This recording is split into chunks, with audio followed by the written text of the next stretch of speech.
See you next round. It was a hard fight. Dallas FC was really strong, especially in the first half. So a lot of respect also for them. They fought hard, but we had great subs. We're just a strong team. Mentally strong, physically strong. But it's always easy to talk a lot after wins. We have to stay calm, relax now, recover, focus on the next one. See you. Whitecaps FC! Thomas Müller, footballer, legend, broadcaster. Forget one soccer, it's one Müller. Content creator. This is he's his own analyst. He's breaking things down as he's walking off the field on his own phone. Can we just talk about his beard as well? This is so West Coast. Like, he literally came into Canada. Is that your beard, West Coast? Nah, this is just straight. This is straight Kembo slice. This one bad boy. But like, Kimbo, did you just compare yourself to the beard Kimbo was like Slice? full. It was great. It's not about me. It's about Müller and his beard. Okay. But he never had. Did he have a beard before ever? When? No, not that I can. No, and he goes West Coast, and all of a sudden the beard's tapered and manicured, like nice, looks like a little lumberjack. It's nice. I love it. Almost as good as the Vancouver Whitecaps. They're moving on. It was a little bit more complicated in Game 2. Can't even call it the second leg, Game 2, where I'm thrilled for the kid. Ralph Priso gets the equalizer. You can see the emotion, everything that he's been through. He equalizes, and the Whitecaps move on because they win in a penalty shootout. Gotta love the MLS Cup playoff format. And the Whitecaps looks like, LAFC plays Austin. They're a game up a little bit later on after the show is done here tonight. It looks like it's going to be the Whitecaps in LAFC. What do you make of the Whitecaps story as it continues to roll on, Jimmy? It just seems like the stars are aligning and different players are stepping up for this team all the time. No, look, they've got a great squad. And the thing is, too, with the Whitecaps, they got one of the best scouting departments in Major League Soccer. Oh, for sure. Players that they end up bringing in.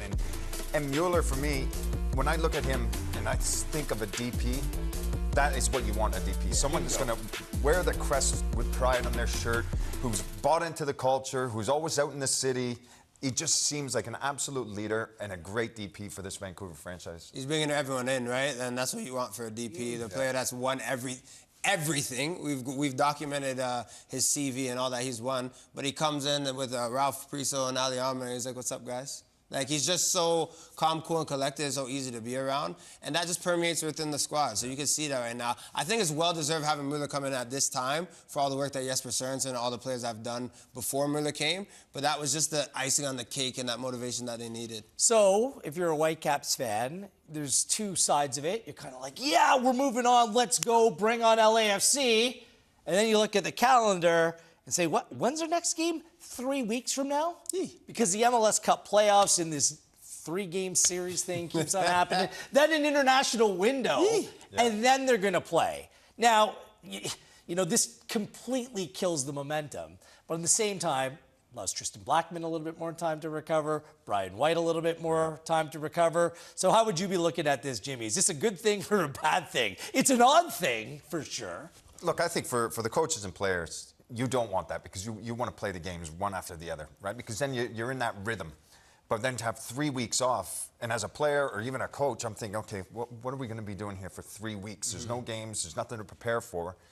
But you've got to get that right. So maybe you give them a couple of days off and then back to training. But it's about keeping the players motivated as well. Because if there's nothing to play for 3 weeks, it's hard to get the players going at times. So it's going to be difficult for them. It really is. I think Jesper Sørensen has to hit up UBC Thunderbirds and get a scrimmage going with them something as well. Even if it's 13 against 11, just something in time. But it's funny about timing because ask Jesper Sørensen any other time throughout the season when they were depleted and they're playing basically a game every 3 days, he would love a couple weeks off to recalibrate and get his team going. But now, about to play LAFC, it's almost at the worst time. So, I mean, 50-50 for me. I just worry because it completely takes the team out of rhythm. And sometimes break, a rest can be a good thing. But this is a team that's played like a zillion games this year. They're playing midweek and weekend all throughout the year, and they were good at it because there was squad rotation. It was managed to just manage the team really well, so everyone stayed fresh and engaged. So there's going to be a little bit of a challenge here, including players going away on international duty. And we've chatted with Jesper Sørensen about this before. he said like the one window, he sent 3 players away for Canada, and then the one window, everyone came back sick, but the other window, like 2 of them came back hurt in Adekubi and Ali Ahmed as well. I'm just focusing on Ali Ahmed here because for country, important player. For club, very important player. Like, is there a conversation between Whitecaps and Canada Soccer that say, you know what, we just don't want to take the risk right now? For the Whitecaps, this is a huge period of time, Jimmy. Can you have that conversation and try to keep a player out of a Canada camp when we all know how big each and every game for Jesse Marsch is right now? Look, maybe there is some conversations behind the scene, but at the end of the day, if Canada calls you, you have to go, whether you like it or not. But the club, yeah, absolutely. I think they'll be having conversations and thinking, hey, listen, we're in a great situation here right now. We feel like we can go win the MLS Cup, but we've got to keep everybody healthy. We've got a few more players that are coming back from injury right now, and we need Ahmed. If we don't have Ahmed, that's going to hinder our chances. So for me, I think there probably is some conversations, and knowing Jesse Marsch as well, he'll want what's best for the player. He'll know the situation because he's seen Ali Ahmed play an awful lot. He knows exactly what he can do, and maybe it's an opportunity for another player. I think maybe the compromise is, okay, Ali, you go on and play the first game against Ecuador. Time restriction. And then you come back, right?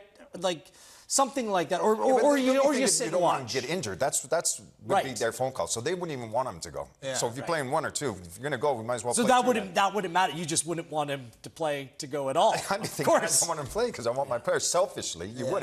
By the way, this isn't the first time this has happened to Toronto FC in playoff times. It's happening in world football.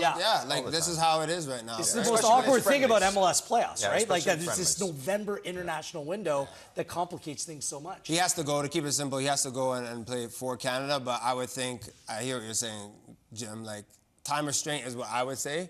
Like, look, you don't have to play 90 minutes both legs. Like, there's a world where you could play the Ecuador game and maybe just hold your seat on the bench for the next one. I think that is the compromise that is probably there, but he can't stay at home. Like, this World Cups come up every 4 years, and we don't know. We love Ali Ahmed. We don't know, is he a shoe-in to play that spot? Every time there's a window, he has to go and show. He has to go and prove. He has to say, I'm taking my game to the next level. He can't miss out on that, even though it's the biggest time for Vancouver Whitecaps right now.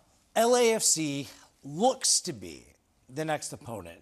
The history with LAFC in the playoffs hasn't been great, even though I should mention Vancouver Whitecaps got them on aggregate last year, but this 3-game thing eliminated the Whitecaps. How you really feel about the I know. I can't hold it in.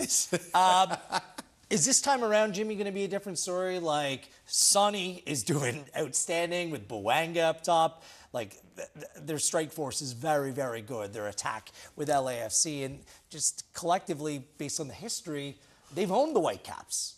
So it's now the time to flip the script. Whitecaps have had some good results against them as well, even last year in the playoffs. But I look at this squad now, and I think they have all the key pieces to actually go and compete and try to win the MLS Cup this year. I do. I think they've got the players now. Now, obviously, with Müller coming in to make it even stronger, they'll have a few players back as well. I think this team can go very far in this competition right now, and I expect them to beat LAFC. When I think back to when Jesper Sørensen got the job, the biggest thing from the people I spoke to is that they're talking about Vanni Sartini was a man manager. He got the rah-rah and the group going, but tactically they wanted to go into a different direction. You think with Jesper Sørensen, how he coaches this team, I think that favors it. LAFC is still going to be a huge mountain to climb and to try to win, but you've seen the tactical nuances and shifts that Jesper Sørensen has done throughout the season. I think they're ready to do it. And they get a break that hopefully when they play the UBC Thunderbirds, they can really go and work on their tactics. You guys are laughing. I play at university. No. Vancouver FC, get on the horn. Pacific. Hit up Martin Nash. Yeah, let them go get a little scrimmage. Yeah. I'll say this, that outside of the injuries, there's only been 2 disappointing elements of the Whitecaps season. One, the CONCACAF Champions Cup final, obviously. Second of all, not winning the Western Conference. Because I would have loved to have seen LAFC and the Whitecaps in the Western Conference final, because they are the 2 best teams in the West. That's the only disappointment there. One Soccer Direct will continue to talk the Whitecaps, whether they're playing or not. And they're not for a while. So we're going to have a lot to break down. Make sure you hit the subscribe button, the like button. We're back on this week on Monday and Wednesday before the crew gets on the road. I'm excited. Through plane, through train, through automobile, on our way to the nation's capital.